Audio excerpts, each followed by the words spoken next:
జై శ్రీమన్నారాయణ. ఈరోజు 38వ రోజు పారాయణలో భాగంగా కశ్యప ప్రజాపతి వంశ వర్ణన. శ్రీ విష్ణుపురాణే సవ్యాఖ్యానే ప్రథమాంసే ఏకవింశోऽధ్యాయः కశ్యప ప్రజాపతేర్వంశవర్ణనం. శ్రీ పరాశర ఉవాచ. శ్రీ పరాశర మహర్షి పలికెను. ప్రహ్లాదపుత్ర ఆయుష్మాన్ శిబిర్భాష్కల ఏవ చ విరోచనస్తు ప్రహ్లాదిః బలిర్జగ్నే విరోచనాత్. ప్రహ్లాదపుత్రులు శిబి, ఆయుష్మంతుడు, భాష్కలుడు, విరోచనుడు అనువారు. వారిలో విరోచనుని వలన బలి జన్మించను.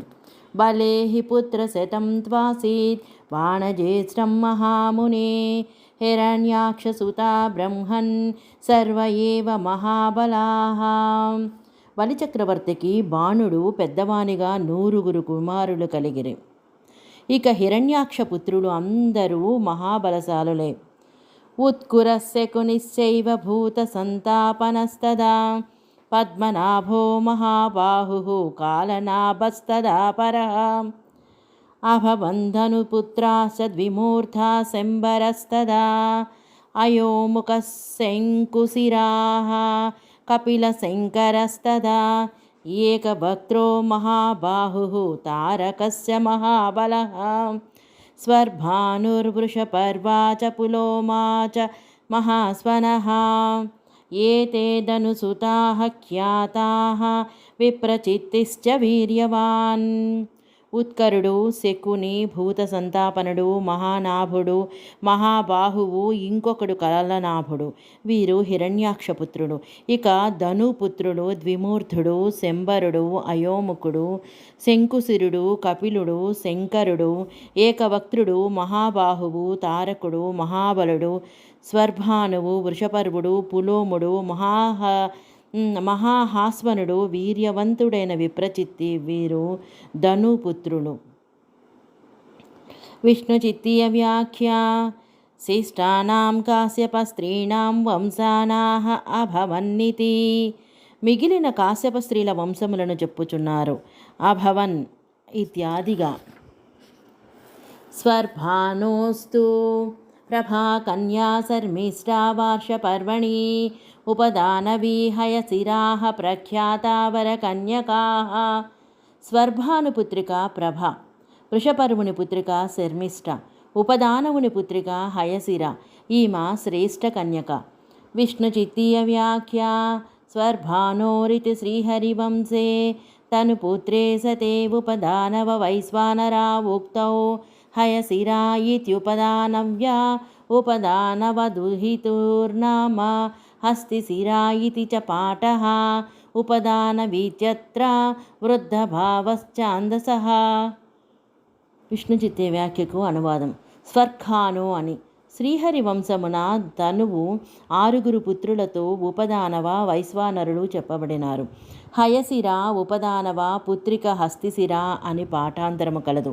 ఉపదానవ పుత్రి అను అర్థములో ఉకారమునకు వృద్ధి వచ్చి ఔపదానవి కావాలి, కానీ ఇక్కడ వృద్ధి కాకుండాట పురాణము వేద సంహితము కాన అని తెలియవలేను. వైశ్వానరసుతే చోభే పులోమా కాలకా తథా ఉభే తత్ర మహాభాగే మరీచేస్తు పరిగ్రహః. వైశ్వానరుని పుత్రికలు 2 పులోమ, కాలక అని. ఆ 2 మహానుభావురాళ్లను మరీచి పరిగ్రహించినాడు. విష్ణుచిత్తీయ వ్యాఖ్య. వైశ్వానర ఇతి మరీచిః కాశ్యపః దానవ విశేషో వా. విష్ణుచిత్తి వ్యాఖ్యకు అనువాదం. వైశ్వానర అని మరీచి అనగా కశిపుని పుత్రుడు లేదా ఒక దానవుడు కూడా కావచ్చును. తాభ్యాం పుత్ర సహస్రాణి షష్ఠిర్దానవ సత్తమాః పౌలోమాః కాలకేయాశ్చ మరీచి తనయాః స్మృతాః. ఆ పులోమా కాలక పుత్రులు 60,000 దానవ శ్రేష్ఠులు. పౌలోములు, కాలకేయులు వీరంతా మరీచిపుత్రులు. తతో పరే మహావీర్యా దారుణాస్త్వతి నిర్ఘృణాః సింహికాయా మదోత్పన్నా విప్రచిత్తే స్తుతా సదా. ఆ తర్వాత ఇతరులు మహాబల పరాక్రమములు కలవారు, భయంకరులు, నిర్దయులు, సింహిక ఎందు పుట్టినవారు, విప్రచిత్తి అనువాని పుత్రుడు. త్ర్యంశల్యశ్చ బలవాన్నభశ్చైవ మహాబలః వాతాపిర్నముశ్చైవ ఇల్బలః కసంరూసమస్తదా అంధకో నరకశ్చైవ కాలనాభస్తదైవ చ స్వర్భానుశ్చ మహావీర్యో వ్యక్త్రయోధీ మహాసురః ఏతే వై దానవశ్రేష్ఠాః ధనువంశవివర్ధనాః ఏతేషాం పుత్రపౌత్రాశ్చ శతశోధసహస్రశః. త్ర్యంశుడు బలవంతుడు అయిన శల్యుడు, మహాబలుడైన నభసుడు, వాతాపి, నముచి, ఇల్వలుడు, కస్రుముడు, అంధకుడు, నరకుడు, మహావీర్య సంపన్నుడైన స్వర్భానుడు, మహాసురుడైన వక్త్రయోధి, వందల కొలది పుత్రులు, వేల కొలది పౌత్రులు, వీరంతా తనువంశమును వృద్ధిపరచు దానవ శ్రేష్ఠులు. వీరికి వందల కొలది పుత్రులు, వేల కొలది పౌత్రులు కలరు. ప్రహ్లాదస్య తు దైత్యస్య నివాత కవచాః కులే సముత్పన్నాసు మహతా తపసా భావితాత్మనః. దైత్యుడైన ప్రహ్లాదుని కులమున పుట్టినవారు నివాత కవచులు, గొప్ప తపఃప్రభావ సంపన్నులు. షట్సుతాసు మహాసత్వాః తామ్రయాః పరికీర్తితాః సుకీస్యేనీ చ భాసీ చ సుగ్రీవీ శుచిగృద్ధకాః. తామ్రకు మహాబల సంపన్నులైన 6 పుత్రికలు కలిగిరి. వారు సుఖి, స్వేని, భాసి, సుగ్రీవి, శుచి, గృద్ధక అనువారు. సుఖీతు జనయామాస ఉలూక ప్రత్యలూకకాన్ స్యేని స్యేనాంస్తదా భాసాన్ భాసి గృధ్రాంశ గృద్ధకి. ఇక శుకి గుడ్లగూబలను, కాకులను ఉత్పత్తి చేసెను. స్యేని డేగలను, భాసి భాసులను, గృద్ధకి గద్దలను సృష్టించను. విష్ణుచిత్తీయ వ్యాఖ్య సుకీతి ఉలూకః కౌశికః ప్రత్యలూకః కాకః భాసి భాసాంశ. విష్ణుచిత్తి వ్యాఖ్యకు అనువాదం. సుఖి అని ఉలూక అనగా గుడ్లగూబ, ప్రత్యలూక అనగా కాకి, భాసి భాసములను. శుచ్యోదకాన్ పక్షిగణాన్ సుగ్రీవీతు వ్యజాయత అశ్వానుష్ట్రాన్ గర్ధవాంస తామ్రవంశః ప్రకీర్తితః. ఇక శుచి ఉదకపక్షి గణములను, సుగ్రీవి అశ్వములను, ఉష్ట్రములను, గర్ధవములను కనినది. ఇట్లు తామ్రవంశమును చెప్పితిమి. వినతాయాస పుత్రౌ ద్వౌ విఖ్యాతౌ గరుడారుణౌ సుపర్ణః పతతాం శ్రేష్ఠో దారుణః పన్నగాసనః. వినతకు 2 పుత్రులు, గరుడు, అరుణుడు. వారిలో గరుడు పక్షులలో శ్రేష్ఠుడు, భయంకరుడు, సర్పములను భుజించువాడు. సురసాయాం సహస్రం తు సర్పాణాం అమితేజసౌ అనేక శిరసాం బ్రహ్మన్ కేచరాణాం మహాత్మనాం. ఇక సురసయందు గొప్ప తేజస్సు కలిగిన చాలా శిరములు కల ఆకాశచారులైన మహానుభావులైన సహస్ర సంఖ్యాకులైన సర్పములు జన్మించినవి. కాద్రవేయాస్తు బలినః సహస్రమమితౌజసః సువర్ణవసగా బ్రహ్మణ్జంగిరేనైకమస్తకాః. ఇక కద్రూపుత్రులు బలవంతులు, అనేక శిరములు కల సర్పములు 1000 మంది. వీరందరూ గరుడుని వశమున ఉందురు. తేషాం ప్రధాన భూతాస్తు శేషవాసుకి తక్షకాః శంఖశ్వేతౌ మహాపద్మః కంబళాస్వత రావుభౌ. ఆ కాద్రవేయులలో ముఖ్యులు శేషుడు, వాసుకి, తక్షకుడు, శంఖుడు, శ్వేతుడు, మహాపద్ముడు, కంబళుడు, అశ్వతరుడు. ఏలా పుత్రస్తదా కర్ణః కర్కోటక ధనుంజయౌ ఏతే చాన్యే చ బహువౌ దండసూకా విశోల్బణాః. ఇలా ఇక ఏలాపుత్రులు కర్ణ, కర్కోటక, ధనుంజయులు ఇంకా ఇతరులు చాలామంది సర్పములు తీవ్రమైన విషములు కలవారు. విష్ణు చిత్తీయ వ్యాఖ్య ఏలాపుత్ర ఇతి ఏతే కాద్రవేయాః సౌరసేయాస్య అన్యే బహవః దండసూకాః విశోల్బణాః. విష్ణు చిత్తీయ వ్యాఖ్యకు అనువాదము. ఏలాపుత్ర అని వీరు కద్రుపుత్రులు, సురసాపుత్రులు ఇంకా ఇతరులు చాలామంది సర్పములు తీవ్రమైన విషములు కలవారు. గణం క్రోధవశం విద్ధి తే సర్వే చ దంశ్రిణః స్థలజాః పక్షిణోబ్జాశ్చ దారుణాః పిచితాసనా. వీరి గణమంతా క్రోధవశము. ఈ సర్పములన్నీ కూరలు కలవి, స్థలమున పుట్టినవి, జలమున పుట్టినవి, పక్షులు భయంకరములు, మాంసమును భక్షించునవి. విష్ణుచిత్తీయ వ్యాఖ్య గణమితి తే చ సర్వే సర్పాః దంశ్రిణః తత్ర కాద్రవేయ సౌరసే ఏభ్యోన్యాన్ సర్పాన్ మాంసాదాన్ స్థలజాన్ పక్షిణశ్చ జలజాన్ దారుణాం సక్రోధవశం గణం క్రోధవశాయ వంశం విద్ధి. క్రోధవశో గణస్త్రిధా బలో గణాత్ క్రోధవశాదహీంద్ర ఇతి భాగవతోక్తే రక్షో గణం క్రోధవశా స్వనామాన్ నమజీజనదితి మాత్స్యోక్తేశ్చ. విష్ణు చిత్తీయ వ్యాఖ్యకు అనువాదం. గణం అని ఆ సర్పములన్నీ దంష్ట్రలు కలవి. వాటిలో కద్రు సంతానము సురసా సంతానము కన్నా ఇతర సర్పములు మాంసభక్షణములు రెక్కలు కలవి, స్థలమున జలమున పుట్టినవి, భయంకరములు. వీటిని క్రోధవశ గణములు. క్రోధవశము యొక్క వంశముగా తెలియము. క్రోధవశ గణము 3 విధములు. బలో గణాత్ క్రోధవశాదహీంద్ర అని భాగవతం చెప్పినది. రక్షోగణము క్రోధవశము స్వనామానం అజీజనత్ అనునది మత్స్య పురాణోక్తి. గాస్తు వై జనయామాస సురభిర్మహిషీస్తదా ఇరా వృక్షలతా వల్లీః తృణజాతిశ్చ సర్వశః. ఇక సురభి ఆవులను గేదెలను సృజించెను. ఇరా అనునామే వృక్షములను లతలను వల్లులను తృణజాతులను సృజించను. కసాతు యక్ష రక్షాంసి మునిరప్సరస్తదా అరిష్టాతు మహాసత్వాన్ గంధర్వాన్ వై వ్యజీజనత్. ఇక ఖాస యక్షులను రాక్షసులను ముని అప్సరసులను అరిష్ట మహాబలశాలులైన గంధర్వులను సృజించను. తే కాశ్యపదాయాదాః కీర్తితాః స్థాణుజంగమాః తేషాం పుత్రాస్స పౌత్రాస్స శతశోధ సహస్రశః. ఇంతవరకు కశ్యప ప్రజాపతి సంతానమును స్థావర జంగమ రూపములను వివరించితిమి. వారికి 100 కొలది 1000 కొలది పుత్రులు పౌత్రులు కలిగిరి. ఏష మన్వంతరే సర్గో బ్రహ్మన్ స్వారోచిషే స్మృతః. బ్రాహ్మణోత్తమ, ఇది స్వారోచిష మన్వంతరమున సృష్టి అని ఋషులచే చెప్పబడినది.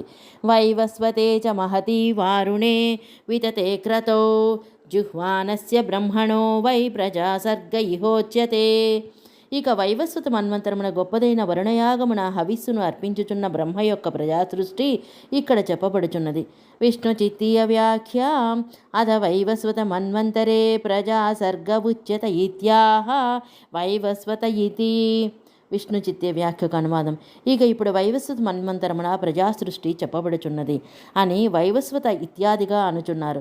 పూర్వం యత్ర తు సప్తర్షీన్ ఉత్పన్నాన్ సప్తమానసాన్ పితృత్వే కల్పయామాస స్వయమేవ పితామహ గంధర్వభోగి గైవానాం దానవానాం చ సత్తమా.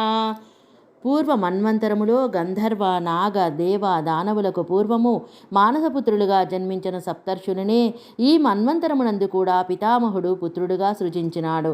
విష్ణు చిత్తీయ వ్యాఖ్య పూర్వమితి గంధర్వాదీనాం పూర్వముత్పన్నాన్ ప్రాన్మన్వంతరస్తాన్ సప్తర్షి నేవ వర్తమాన వారుణయజ్ఞా విచ్ఛేదాయ యత్ర మన్వంతరే ప్రజాసర్గార్థం పుత్రత్వే కల్పయామాస తత్ర ప్రజాసర్గ ఉచ్యత ఇతి పూర్వేణాన్వయాః.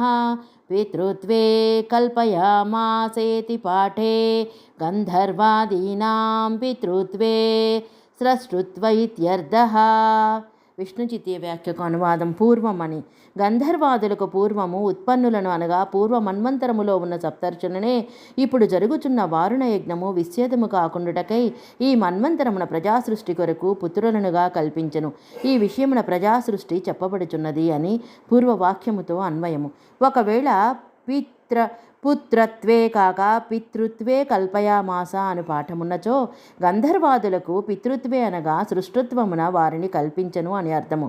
దితిర్వినష్టపుత్రా వై తోషయామాస కాశ్యపం తయా చారాదిత సౌమ్య కాశ్యపస్తాపతాం వరః వరేణ చందయామాస సా చ వవ్రే తతో వరం పుత్రమింద్రవధార్థాయ సమర్థమమితౌజసం. పుత్రులు నశించిన దితి కశ్యప ప్రజాపతిని సంతోషపెట్టెను. ఆ దితి ఆరాధించగా తపస్సులలో శ్రేష్ఠుడైన కశ్యపుడు వరమును కోరుకొమ్మనను.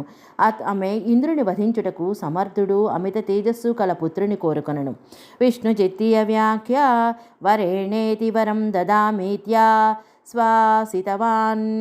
విష్ణు చిత్య వ్యాఖ్యకు అనువాదం వరేణ అని వరమును ఇయ్యగలను అని ఓదార్చను. సచ తస్యై వరం ప్రాదాత్ భార్యాయై మునిసత్తమః దత్వా చ వరమవ్యగ్రహ కాశ్యపస్తామువాచ. ఆ కశ్యప ప్రజాపతి తన భార్యకు ఆమె అడిగిన వరమును ఇచ్చెను. అట్లు వరమునిచ్చి భార్యతో ఇట్లు పలికెను. శక్రం పుత్రో నిహంతాతే యది గర్భం సరశ్చతం సమాహితాతి ప్రయతా శౌచినీ ధారయిష్యసి. నీవు నీ గర్భమును సావధానముగా నియమవంతురాలివై పవిత్రురాలివై 100 సంవత్సరములు ధరించిననే నీ పుత్రుడు ఇంద్రుని వధించును. విష్ణు చిత్తీయ వ్యాఖ్య శక్రమితి శౌచినే మాస్యోక్త శౌచవతి తత్ర హ్యుక్తం సంధ్యాయాన్నైవ భోక్తవ్యం గర్భిణ్యా వరవర్ణిని నస్తాతవ్యం న గంతవ్యం వృక్షమూలేషు సర్వదా వర్జయేత్ కలహం లోకే గాత్రభంగం తథైవ చ నోన్ముక్తకేసీ తిష్టేశ్చ నా శుచి స్యాత్ కదాచనేతి శుచినే ధారయిష్యసీతి చ పాఠః. విష్ణు చిత్య వ్యాఖ్యకు అనువాదము. మత్స్యపురాణములో చెప్పిన శౌచము కలది అని. మత్స్యపురాణమున ఇట్లు చెప్పినారు.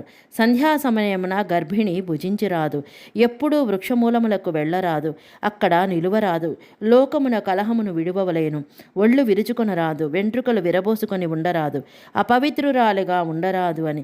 శుచిని ధారయిష్యసి అని కూడా పాఠమున్నది. ఇత్యేవ ముక్త్వా త్వాం దేవీం సంగతః కాశ్యపో మునిః దధార సాపితం గర్భం సమ్యక్ శౌచ సమన్విత అని చెప్పి కశ్యపముని ఆమెతో సంగమించెను. ఆ దితి కూడా చక్కని శౌచము కలదై ఆయనను గర్భమున ధరించెను. గర్భమాత్మవదార్థాయ జ్ఞాత్వా తం మఘవానపి శుశ్రూషస్తామథాగచ్చత్ వినయాదమరాధిపః. అంతటా ఇంద్రుడు కూడా ఆ దితి గర్భము తనను వధించుటకని తెలిసి అమరాధిపుడు ఆమెను సేవించుటకు వినయముతో అచ్చటికి వచ్చెను. తస్యా సేవాంతరం ప్రేప్సు అతిష్టత్పాతక శాసనః ఊనే వర్షశతే తజాస్యా తదర్శాంతరమాత్మవాన్. ఆమె ప్రవర్తనలో అనగా ఆచారములో లోపమును పట్టుకొనుటకై నిలచెను. 100 సంవత్సరములకు కొద్దిగా తక్కువగా ఉండగా లోపమును కనిపెట్టినాడు. విష్ణు చిత్తీయ వ్యాఖ్య తస్యాస్యేతి ఊనే అసమాప్తకాలే. విష్ణు చిత్తీయ వ్యాఖ్య కనుమ తస్యాచ్ఛ అని ఊని అనగా కాలము సమాప్తము కాకనే అకృత్వా పాద శౌచం తు తిథి శయనమావిశత్ నిద్రామాహారయామాస తస్యాః కుక్షిం ప్రవస్య సహ వజ్రపాణిర్మహాగర్భం తం చిచ్ఛేదాధ సప్తధా. పాదశౌచమును చేయకుండగానే అనగా కాళ్ళు కడుక్కోకుండగానే దితి శయ్యను చేరను, నిద్రపోయినది. ఆ సమయమును చూచిన ఇంద్రుడు వజ్రధారి అయి ఆమె కుక్షిలో ప్రవేశించి ఆ మహాగర్భమును 7గా భేదించెను. సపాట్యమానో వజ్రేణ ప్రరురోదాతి దారుణం మారోదీతిరితి తం శక్రః పునః పునరభాషత. అట్లు వజ్రముతో ముక్కలు చేయబడుచున్న ఆ గర్భము అతి భయంకరముగా రోదించెను. ఇంద్రుడు ఆ గర్భమునుద్దేశించి రోదించకుడు రోదించకుడు అని మళ్ళీ మళ్ళీ చెప్పెను. సోభవత్ సప్తదా గర్భః తమింద్రః కుపితః పునః ఏకైకం సప్తదా చక్రే వజ్రేణాద్రి విదారిణా మరుతో నామ దేవాస్తే బలభూవురతి వేగినః. అట్లు ఛేదించగా ఆ గర్భము 7 భాగములాయను. అంతటా ఇంద్రుడు కోపించి మరలా ఒక్కొక్క దానిని 7 ఖండాలుగా పర్వతాలను ఛేదించిన వజ్రముతో ఛేదించెను. వారంతా అతి వేగము కల మరుత్తురులైరి. యదుక్తం వై మఘవతా తేనైవ మరుతో భవన్ దేవా ఏకోన 50 సహాయా వజ్రపాణినః. ఇంద్రుడు మారుదా అని అన్నందున అదే పేరుతో మారుత అను నామము కలవారై వారు 49 మంది దేవతలుగా ఇంద్రుని సహాయకులైరి. శ్రీ విష్ణు పురాణే సవ్యాఖ్యానే శ్రీ విష్ణు చిత్తీయే ప్రథమాంసే 21వ కశ్యప ప్రజాపతి వంశ వర్ణనము అయిపోయింది. జై శ్రీమన్నారాయణ.